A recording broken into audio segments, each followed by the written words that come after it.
Quiero compartir contigo cómo es como yo entiendo la Trinidad.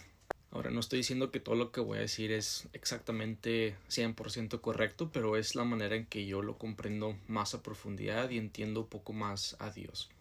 En la palabra de Dios vemos como Dios dice que Él es uno. Les dice al pueblo de Israel, el Señor tu Dios uno es. Y también vemos en otras partes que dice que Dios no cambia, que Dios es el mismo ayer, desde siempre, hoy, presentemente y hasta el futuro. Dios no cambia y no cambiará, sigue siendo el mismo desde que lo conocemos al principio de la creación.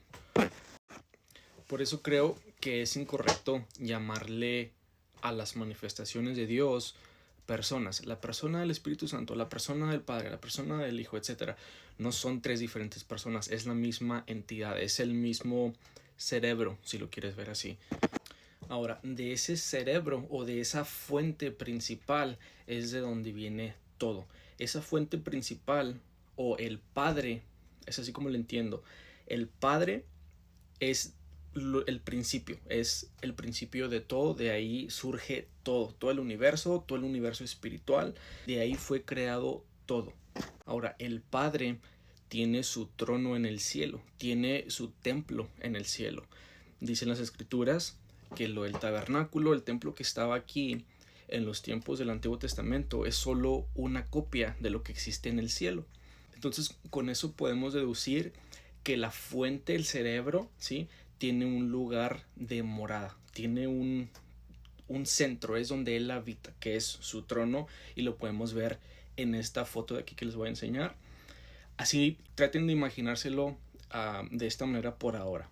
Desde ese trono, desde ese centro, es de donde sale todo. Entonces, desde ahí salió la creación espiritual, la cual dice la Biblia que fue creada primero, o sea, antes de la creación física. Lo espiritual vino antes de lo físico. Ahora, Dios es todopoderoso, es un ser sin límites, no tiene orillas, es infinito para todos lados, para arriba, para abajo, para el pasado, para el futuro. Y eso es posible a través de su espíritu. Es como si él no se tuviera que levantar de su trono. Él está en su trono, pero como es un ser con capacidades ilimitadas, él, aunque esté sentado en su trono, él sabe lo que está pasando a 10 millas, a 10 metros de su lugar, a 100,000 metros de su lugar, a 100,000 años luz de su lugar, porque lo que existe a esa distancia, él ya lo creó debido a su capacidad ilimitada, a su infinidad. Entonces es como si todo lo creado existe dentro de él. Y como su espíritu es infinito, él puede procesar y entender y escuchar y ver todas las cosas que están sucediendo simultáneamente, porque él alcanza a estar en todos los lugares al mismo tiempo, sin tener que dejar su trono. Y eso lo hace a través de su espíritu sin límites, su Espíritu Santo.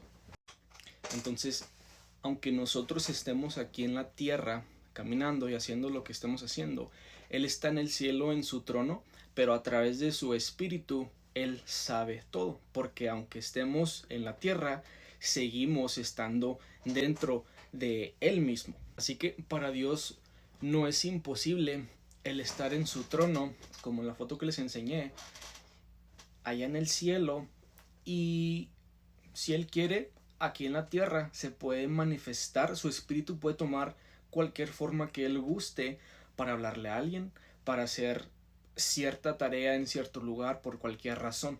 Así como se le aparecía a las personas en el Antiguo Testamento, que a Abraham, que a Moisés, y etcétera, etcétera, que el ángel del Señor vino, es porque a través del Espíritu de Él mismo, a través de su Espíritu Santo, como ocupa todo lugar, simplemente a través de su poder, Él toma la forma que Él quiere y hace lo que Él quiere, ¿sí? Por eso vemos cómo se transformaba y hablaba con las personas en el Antiguo Testamento. Y es así mismo que cuando Él vino a la tierra a nacer, a través de su espíritu y su poder, vino y se hizo un cuerpo físico para poder sacrificarlo a Él mismo. De alguna manera se clonó a Él mismo, se duplicó a él mismo de una manera más apta para comprenderla nosotros que somos humanos. Se diluyó, en otras palabras. Entonces, él estando en su trono, a través de su espíritu que ocupa todo lo creado, tomó a esa mujer, a María, y por obra del Espíritu Santo, por obra de su espíritu mismo propio, hizo un cuerpo en el cual puso su mismo espíritu para crecerlo, para formar a quien conocemos como Jesús, que es el Padre mismo todavía, y lo desarrolló siguiendo los estatutos, las ordenanzas de la Biblia, de su propia palabra, para darnos el ejemplo que nos quería dar, para poder hacer el sacrificio perfecto y santo, para poder redimirnos. Pero aquí vemos, con esta comprensión podemos entender de que Jesús no es diferente que el Espíritu de Dios, o sea, que el Espíritu Santo, ni es diferente al Padre mismo. Es la misma entidad, es la misma persona. Simplemente es Dios manifestado en diferentes formas para realizar diferentes tareas. Y con todo esto podemos entender más fácil el capítulo 1 de Juan. Sí, dice que la palabra o el verbo en otras traducciones dice que en el principio la palabra ya existía. Cuando habla de la palabra se está refiriendo al Espíritu Santo de Dios, que es lo que es la manifestación de Dios que va y hace lo que el Padre, lo que el cerebro, lo que la fuente primaria quiere hacer, y lo hace el Padre sin tener que dejar su trono, a través de su Espíritu, porque es todopoderoso y puede estar en todas partes y lo puede hacer todo. ¿Ok? Por eso en el principio de la tierra dice que la palabra lo creó todo, la palabra de Dios, o sea, su propio espíritu. Y después, en otro versículo dice, y esa palabra se hizo carne, o sea, el espíritu de Dios se hizo carne. Entonces, el que es el Padre, ¿sí?, da la dirección y hace lo que él quiere hacer a través de su propio Espíritu Santo, ¿ok? Y crea las cosas que el Padre quiere crear. Y en este contexto, obviamente, creó todo el universo a través de su propia palabra, a través de su propio espíritu. Con tan solo hablar, su espíritu va y obedece lo que la fuente está dictando. Y en este contexto, después en María, esa misma palabra, ese mismo mandato, hizo un cuerpo desarrollado para hacerse Jesús y hacerse el sacrificio que Dios iba a hacer, que determinó desde el principio de los tiempos. Entonces, nomás para dar imágenes, ilustraciones y podernoslo imaginar mejor, imagínense al Padre de esta manera, ¿sí?, en su trono, rodeado de gran gloria, como dice Apocalipsis, como dice en otras partes de la Biblia. Él tiene su trono, él tiene su templo y está rodeado por ángeles y adoración día y noche, ¿verdad?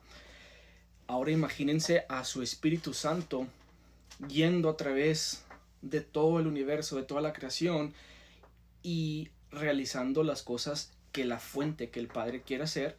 Imagínense al Espíritu Santo de esta manera, así es como yo me lo imagino. Y ahora pues obviamente todos conocemos a Jesús. Jesús, imagínenselo de esta manera, ¿sí?